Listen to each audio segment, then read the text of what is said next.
As anime series are exported from Japan, so are the games based on them, usually at the same time.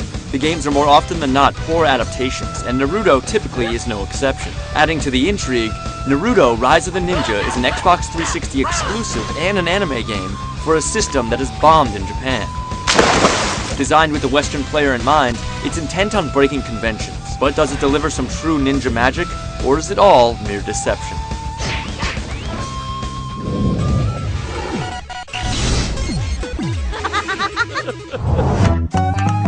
Based on the popular Japanese series of the same name, Naruto Rise of a Ninja traces the origins of Naruto Uzumaki, a delinquent ninja in training. The simple-minded shinobi's got a simple goal in mind, to be the very best. Try as he might though, the guy just can't seem to catch a break.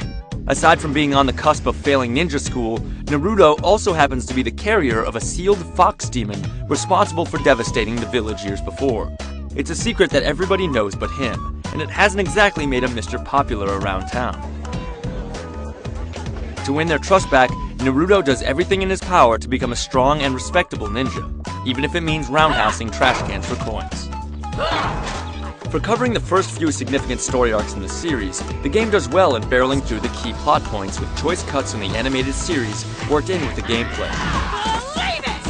Fans familiar with Naruto's later conquests won't find themselves too bored of the old ground that the game paces through here, though newcomers may find the abridged narrative a bit too brisk for their liking. He's the same as me!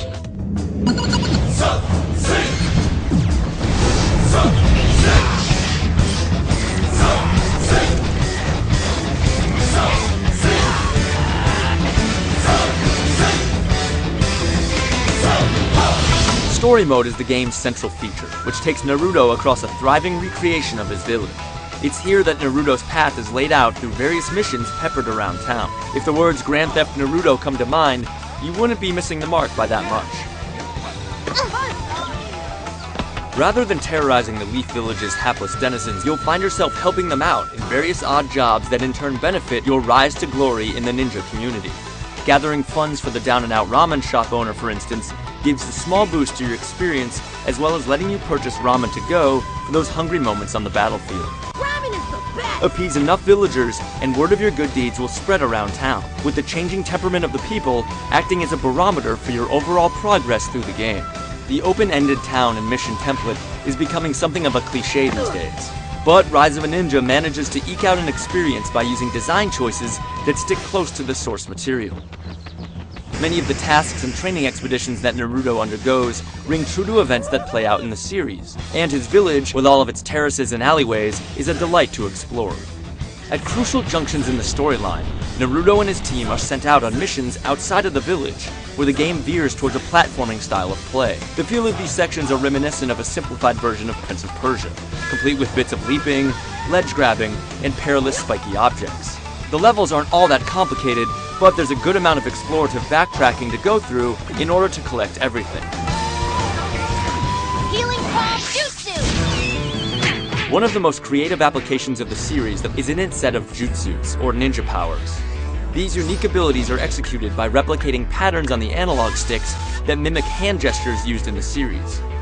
One of the first jutsus you'll learn is the Shadow Clone, a barrier-breaking ability.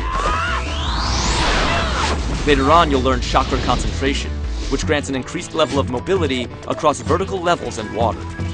Shadow Clone Jutsu! Pulling off and controlling jutsus is a blast, though most of the guesswork is eliminated by clear indications of which ones to use. The game's obviously geared towards kids, so it won't be as enjoyable for some of the older Naruto fans out there. Rise of a Ninja's respect for the source material is also evident in its online component, which allows for downloadable goodies including supplementary character and voice packs to liven up the base gaming experience. Fan favorites like Shikamaru are one of the few to pop up as bonus content on the marketplace, as well as the option to download Japanese voice tracks for the game. On top of that, the game also supports head-to-head play via Xbox Live using the game's fighting engine. Like that?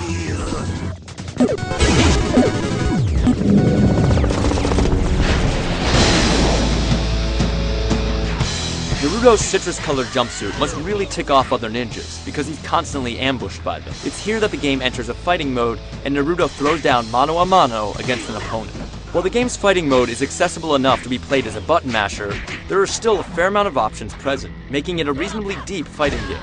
If you play how the game wants you to play, then the key strategy is pushing the opponent far away enough with a decisive combo to pull off a jutsu. If all else fails, Rage Mode throws caution to the wind with a temporary boost of invincibility to beat on your opponent with impunity. If you do happen to properly execute a jutsu, the game enters an interactive QuickTime event where the recipient still has a chance at deflecting the attack. These segments run the gamut from God of War style button presses and analog stick matching to target hitting and dodging. What the fighting game lacks in depth, it makes up for in fidelity. Each of the character's signature moves translate well into jutsus used in battle, such as Neiji's 88 Palms jutsu, which has players striking the chakra points located on the opponent's body using the analog stick. Even various ninja quirks like the kunai and substitution jutsu make their way into the system. It's no virtual fighter, but it's unique and fun enough that players will find it easy to choose a favorite between all of the cast's unique combos and abilities. While the fighting game stands as a robust multiplayer offering, its implementation in the story mode lacks some pizzazz. For a large chunk of the game, you'll be fighting generic bandits out in the wild and far too often. And by the time you get to tangle with key players later on in the game, the story mode will already be close to drawing the final curtain.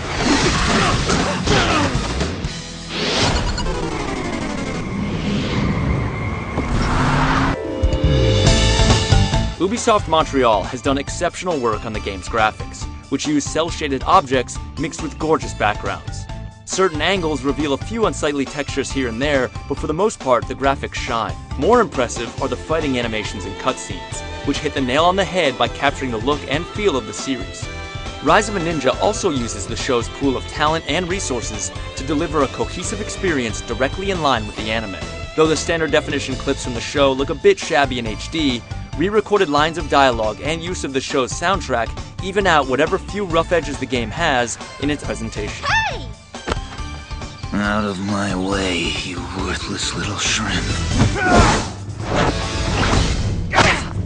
Naruto Rise of a Ninja is not one of the best ninja games to hit the market, but it is one of the best anime-based games ever released. Those with even a remote interest in the series should pick it up.